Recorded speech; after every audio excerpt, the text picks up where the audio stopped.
ikakasal? Ay, hindi. Ang tanong, ikakasal pa ba ako? Hello mga kasangga! Welcome to my channel, Pearl TV and Travels Vlog.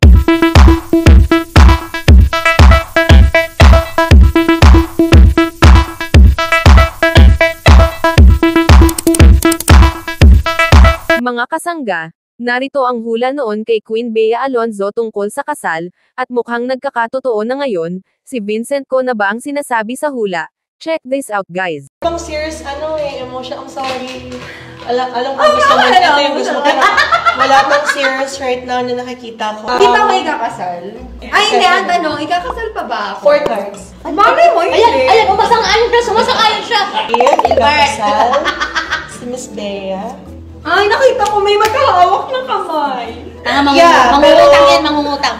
Yeah, pero later on pa nga. Civil yung una eh. Ano na? Civil? Oo, hindi ka church una. Pero medyo hidden lang. Either 7 months from now or 7 years from now. 7 months, hindi pwede. Within Magtatrabaho pa ako. within 7 years naman, natanda within ako na nun. 40 within- nga! 40 pa ako ikakasal? Pero bongga naman yung maging kasal mo and marriage life after. Kasi if you'll be married now, may chances na mag-separate kasi. Wag na lang. Ito yung mapapangasawa mo. Bakit Meaning, po sobrang tinebo? love ka. Matanda na. Mature na kasi siya. Mature siya mag-isip. And love niya is true.